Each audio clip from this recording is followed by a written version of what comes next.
Le café ouvre ses portes et je me sens un peu en révolte, comme une militante de la CGT qui crierait dans les rues. Ça m'arrive peu, mais j'avais envie d'en discuter, d'ouvrir un débat et d'éveiller les consciences, pourquoi pas. Je suis en fauteuil depuis 32 ans, j'ai donc toujours vécu assise. Je vois les fesses des gens avant leur dos, ce qui dans certains cas est un avantage. Mais je dois bien l'avouer, être une femme française en situation de handicap s'apparente à faire le chemin du feu en tongs. Ma mère m'a toujours dit qu'elle avait presque dû se prostituer pour que j'aille à l'école classique. Cette phrase est inscrite en moi à l'encre indélébile. J'ai toujours dû jouer des coudes pour m'insérer partout, défoncer les fenêtres et apprendre à me fondre dans la masse le plus possible. Je me suis pas tant fondue dans la masse puisque je suis devenue médium et un peu barrée, mais bon, j'ai essayé quand même. Pourtant, c'est pas le plus difficile et je m'en suis rappelé quand j'ai atterri aux urgences la semaine dernière. On s'adresse à moi comme à une infirme, avec une voix teintée de pitié. Ok, j'étais en train de m'étouffer, mais c'est pas une raison. La première fois que je suis allée en rendez-vous avec une sage-femme, elle m'a dit « Vous êtes sexuellement inactive ».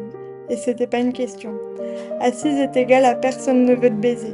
Pardon, je suis vulgaire, un peu comme les militantes cégétistes. J'aurais dû répondre quelque chose, n'importe quoi, mais rien n'est sorti. Un jour, un chauffeur de bus m'a dit « Je peux pas vous prendre, j'en ai déjà un ». Un quoi? Si on avait dit ça à une personne noire, tout le monde serait dans les rues. Et au fil du temps, j'ai appris à en rire. Mais aujourd'hui, je ne veux plus. Pas pour moi, mais pour celles qui viendront après. Et pour que l'humain considère enfin ses pairs. Pour qu'il n'y ait plus de monde. Aux urgences, on ne m'a pas posé de questions. On a déduit et pensé pour moi. Comme si j'étais un être incapable de réfléchir, incapable de dire. Alors j'ai dû, d'une toute petite voix, dire « Excusez-moi, on a oublié de parler de ça ». En vrai, je passe mon temps à m'excuser, ça devient pénible. J'ai eu la chance de pas mal voyager et je peux vous dire qu'on a du retard. J'étais tellement surprise la première fois qu'une américaine m'a dévisagée seulement pour me dire qu'elle adorait mes chaussures. En France, on me dévisage pour me poser des tas de questions indiscrètes. Ailleurs, l'accessibilité n'est pas un sujet.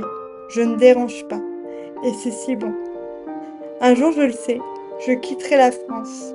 Comme dans cette chanson un peu ringarde, ne m'appelez plus jamais France. En attendant, je voudrais enseigner des conseils de base. Non, une jeune femme en fauteuil ne vit pas forcément en centre. Oui, elle peut avoir fait des études, tenir des conversations, sortir des blagues douteuses, voyager et même faire l'amour. Sacrilège. Je déplore les professionnels de santé qui ne voient qu'une pathologie, qui rangent dans des cases et qui peuvent être malgré eux très violents. Je pourrais vous raconter des anecdotes pendant des heures, comme un pilier de bar en colère, mais ce serait bien trop long.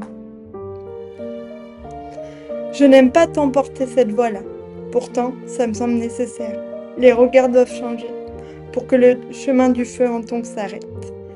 Je crois que c'est pour ça que j'aime autant les animaux, et les enfants. Les enfants me sortent les phrases les plus mignonnes du monde, du genre « t'es une sirène, c'est pour ça que tu marches pas ». Tout ça pour dire que tout le monde mérite le respect, d'égal à égal, l'accès aux soins et la considération. Je connais une maman aveugle, peut-être qu'un jour je l'inviterai dans ce café, pour qu'elle partage ses récits et les mots entendus qui ne devraient pas exister. J'ai peur pour ces mères et pour leurs enfants. J'espère qu'une révolution est en marche. En attendant, je voudrais bien m'exiler au Canada, pour être un peu plus reconnue comme la femme que je suis. Pour éviter les hashtags du genre « balance ton praticien » ou ton chauffeur de bus. Je n'ai pas l'âme d'une révolutionnaire, ou peut-être bien que si. Je suis sûre que vous menez votre propre combat, et j'espère que vous êtes vus. Sachez que ce qui vous tient à cœur en vaut la peine. En vérité, j'en ai un peu marre d'enfiler mes gants de boxe sans arrêt. Et même si le doux s'invite, parfois j'ai l'impression que les coups pleuvent. Équilibre cosmique ou un truc du genre, non? Ah, et je voulais vous parler de ça aussi, et savoir ce que vous en pensez. De cette phrase, on attire ce que l'on vibre. De vous à moi, j'en peux plus d'écouter ça. Et si on suit cette théorie, Jésus, il devait vibrer vachement bas. Pauvre garçon, il était venu répandre l'amour, et il termine sur une croix.